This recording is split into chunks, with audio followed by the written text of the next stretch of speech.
El Espíritu Santo y la Iglesia, en los apóstoles, obispos y sacerdotes. 7. La Iglesia ya concebida y nacida del corazón mismo del segundo Adán en la cruz, se manifestó a los hombres por primera vez de modo solemne en el celebérrimo día de Pentecostés, con aquella admirable efusión que había sido vaticinada por el profeta Joel. Y en aquel mismo día se iniciaba la acción del divino Paráclito en el místico cuerpo de Cristo, posándose sobre los apóstoles, como nuevas coronas espirituales, formadas con lenguas de fuego sobre sus cabezas. Y entonces los apóstoles descendieron del monte, como escribe el Crisóstomo, no ya llevando en sus manos como Moisés tablas de piedra, sino el Espíritu Santo en su alma, derramando el tesoro y fuente de verdades y de carismas. Así, ciertamente se cumplía la última promesa de Cristo a sus apóstoles, la de enviarles el Espíritu Santo para que con su inspiración completara y en cierto modo sellase el depósito de la revelación. Aún tengo que deciros muchas cosas, mas no la entenderíais ahora. Cuando viniere el Espíritu de verdad, os enseñará toda verdad.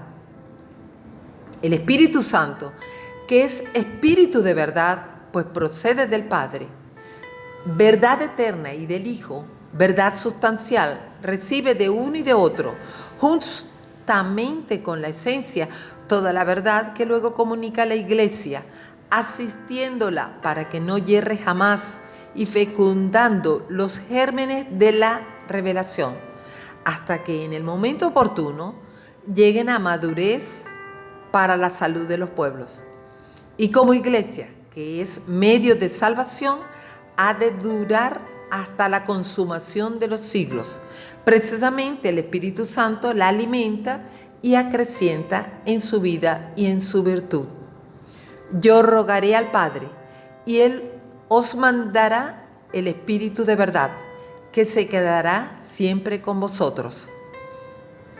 Pues por Él son constituidos los obispos, que engendran no solo hijos, sino también padres, esto es, sacerdotes, para guiarla y alimentarla con aquella misma sangre con que fue redimida por Cristo.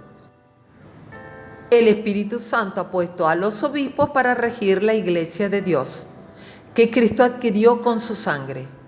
Unos y otros, obispos y sacerdotes, por singular don del Espíritu Santo, tienen poder de perdonar los pecados, según Cristo dijo a sus apóstoles: recibid el Espíritu Santo. A los que perdonaréis los pecados, les serán perdonados, y a los que se les retuviereis, les serán retenidos. En las almas. 8.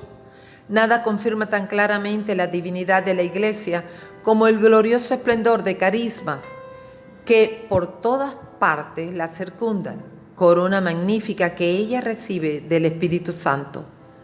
Baste, por último, saber que si Cristo es la cabeza de la Iglesia, el Espíritu Santo es su alma. Lo que el alma es en nuestro cuerpo es el Espíritu Santo en el cuerpo de Cristo, que es la Iglesia. Esto es así. No cabe imaginar ni esperar ya otra mayor y más abundante manifestación y aparición del Divino Espíritu, pues la Iglesia tiene ya la máxima, que ha de durarle hasta que, desde el estadio de la milicia terrenal, sea elevada triunfante al coro alegre de la sociedad celestial. No menos admirable, aunque en verdad sea más difícil de entender, es la acción del Espíritu Santo en las almas, que se esconde a toda mirada sensible. Y esta efusión del Espíritu es de abundancia tanta que el mismo Cristo, su donante, la asemejó a un río abundantísimo, como lo afirma San Juan: del seno de quien creyere en mí, como dice la Escritura, brotarán fuentes de agua viva. Testimonio que glosó el mismo evangelista diciendo: dijo esto del Espíritu Santo, que los que en él creyesen habían de recibir. En el Antiguo Testamento y en el Nuevo Testamento. 9. Cierto es que aún en los mismos justos del Antiguo Testamento ya inhabitó el Espíritu Santo, según lo sabemos de los profetas, de Zacarías, del Bautista, de Simeón y de Ana. Pues no fue en Pentecostés cuando el Espíritu Santo comenzó a inhabitar en los santos por vez primera. En aquel día aumentó sus dones, mostrándose más rico y más abundante en su largueza. También aquellos eran hijos de Dios, más aún permanecían en la condición de siervos, porque tampoco el hijo se diferencia del siervo mientras está bajo tutela, a más de que la justicia en ellos no era sino por los previstos méritos de Cristo. Y la comunicación del Espíritu Santo hecha después de Cristo es mucho más copiosa, como la cosa pactada vence en valor a la prenda, y como la realidad excede en mucho a su figura. Y por ello así lo afirmó Juan. Aún no había sido dado el Espíritu Santo porque Jesús no había sido glorificado. Inmediatamente que Cristo, ascendiendo a lo alto, hubo tomado posesión de su reino, conquistado con tanto trabajo, con divina munificencia, abrió sus tesoros, repartiendo a los hombres los dones del Espíritu Santo. Y no es que antes no hubiese sido mandado el Espíritu Santo, sino que no había sido dado como lo fue después de la glorificación de Cristo. Y ello porque la naturaleza humana es esencialmente sierva de Dios. La criatura es sierva. Nosotros somos siervos de Dios según la naturaleza. Más aún, por el primer pecado, toda nuestra naturaleza cayó tan baja que se tornó enemiga de Dios. Éramos, por la naturaleza, hijos de la ira. No había fuerza capaz de levantarnos de caída tan grande y rescatarnos de la eterna ruina. Pero Dios, que nos había creado, se movió a piedad y por medio de su unigénito restituyó al hombre a la noble altura de donde había caído, y aún le realzó con más abundante riqueza de dones. Ninguna lengua puede expresar esta labor de la divina gracia en las almas de los hombres, por la que son llamados, ya en las Sagradas Escrituras, ya en los escritos de los padres de la Iglesia, regenerados, criaturas nuevas, participantes de la divina naturaleza, hijos de Dios, deificados, y así más aún. Ahora bien, beneficios tan grandes propiamente los debemos al Espíritu Santo. Él es el espíritu de adopción de los hijos, en el cual clamamos, Abba, Padre. Inunda los corazones con la dulzura de su paternal amor. Da testimonio a nuestro espíritu de que somos hijos de Dios. Para declarar, lo cual es muy importante, aquella observación del angélico, de que hay cierta semejanza entre las dos obras del Espíritu Santo, puesto que por la virtud del Espíritu Santo Cristo fue concebido en santidad para ser hijo natural de Dios, y los hombres son santificados para ser hijos adoptivos de Dios. Y así, con mucha mayor nobleza, aunque en el orden natural, la espiritual generación es fruto del amor increado. En los sacramentos. 10. Esta regeneración y renovación comienza para cada uno en el bautismo, sacramento en el que, arrojado del alma el espíritu inmundo, desciende a ella por primera vez el Espíritu Santo, haciéndola semejante así. Lo que nace del espíritu es espíritu.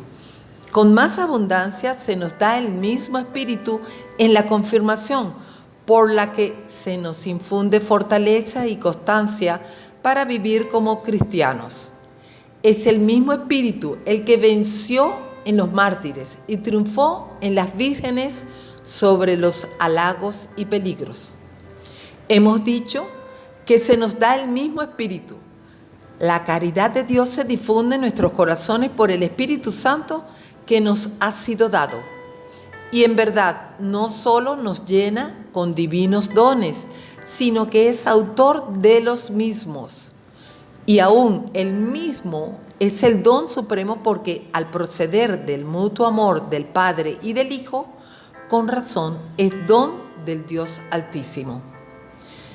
Para mejor entender la naturaleza y efecto de este don, conviene recordar cuánto, después de las Sagradas Escrituras, enseñaron los sagrados doctores, esto es, que Dios se halla presente a todas las cosas y que está en ellas, por potencia, en cuanto se hallan sujetas a su potestad, por presencia, en cuanto todas están abiertas y patentes a sus ojos, por esencia, porque en todas se halla como causa de su ser. Mas en la criatura racional se encuentra Dios ya de otra manera, esto es, en cuanto es conocido y amado, ya que según naturaleza es amar el bien, desearlo y buscarlo. Finalmente, Dios, por medio de su gracia, está en el alma del justo en forma más íntima e inefable, como en su templo, y de ello se sigue aquel mutuo amor por el que el alma está íntimamente presente a Dios y está en él más de lo que pueda suceder entre los amigos más queridos y goza de él con la más regalada dulzura. En la inhabitación. 11. Y esta admirable unión que propiamente se llama inhabitación y que solo en la condición o estado, más no en la esencia, se diferencia de la que constituye la felicidad en el cielo, aunque realmente se cumple por obra de toda la Trinidad, por la venida y morada de las tres divinas personas. En el alma amante de Dios vendremos a Él y haremos mansión junto a Él. Se atribuye, sin embargo, como peculiar al Espíritu Santo. Y es cierto que hasta entre los impíos aparecen vestigios del poder y sabiduría divinos, más de la caridad, que es como nota propia del Espíritu Santo, tan solo el justo participa. Añádase que a este Espíritu se le da el apelativo de santo, también porque siendo el primero y eterno amor, nos mueve y excita a la santidad, que en resumen no es sino el amor a Dios. Y así el apóstol, cuando llama a los justos templos de Dios, nunca les llama expresamente templos del Padre o del Hijo, sino del Espíritu Santo. ¿Ignoráis que vuestros miembros son templos del Espíritu Santo que está en vosotros, pues le habéis recibido de Dios? A la inhabitación del Espíritu Santo en las almas justas sigue la abundancia de los dones celestiales. Así enseña Santo Tomás. El Espíritu Santo, al proceder como amor, procede en razón de don primero. Por esto dice Agustín, que por medio de este don, que es el Espíritu Santo, muchos otros dones se distribuyen a los miembros de Cristo. Entre estos dones se hallan aquellos ocultos avisos e invitaciones que se hacen sentir en la mente y en el corazón por la moción del Espíritu Santo. De ellos depende el principio del buen camino, el progreso en él y la salvación eterna. Y puesto que estas voces e inspiraciones nos llegan muy ocultamente, con toda razón en las Sagradas Escrituras, alguna vez se dicen semejantes al susurro del viento, y el angélico doctor sabiamente las compara con los movimientos del corazón, cuya virtud toda se halla oculta. El corazón tiene una cierta influencia oculta.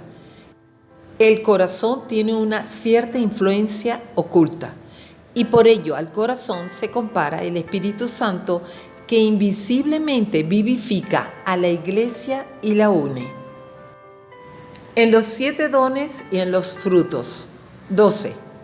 Y el hombre justo, que ya vive la vida de la divina gracia y opera por congruentes virtudes, Como el alma por sus potencias tiene necesidad de aquellos 7 dones que se llaman propios del Espíritu Santo. Gracias a estos, el alma se dispone y se fortalece para seguir más fácil y prontamente las divinas inspiraciones. Es tanta la eficacia de estos dones que la conducen a la cumbre de la santidad y tanta su excelencia que perseveran intactos, aunque más perfectos en el reino celestial. Merced a esos dones, el Espíritu Santo nos mueve y realza a desear y conseguir las angélicas bienaventuranzas, que son como flores abiertas en la primavera, cual indicio y presagio de la eterna bienaventuranza. Y muy regalados son, finalmente, los frutos enumerados por el apóstol San Pablo, que el Espíritu Santo produce y comunica a los hombres justos, aún durante la vida mortal, llenos de toda dulzura y gozo, pues son del Espíritu Santo, que en la Trinidad es el amor del Padre y del Hijo, y que llena de infinita dulzura a las criaturas todas. Y así el Divino Espíritu, que procede del Padre y del Hijo, en la eterna luz de santidad, como amor y como don, luego de haberse manifestado a través de imágenes en el Antiguo Testamento, derrama la abundancia de sus dones en Cristo y en su cuerpo místico, la Iglesia, y con su gracia y saludable presencia alza a los hombres de los caminos del mal, cambiándoles de terrenales y pecadores en criaturas espirituales y casi celestiales. Pues tantos y tan señalados son los beneficios recibidos de la bondad del Espíritu Santo, la gratitud nos obliga a volvernos a Él, llenos de amor y devoción.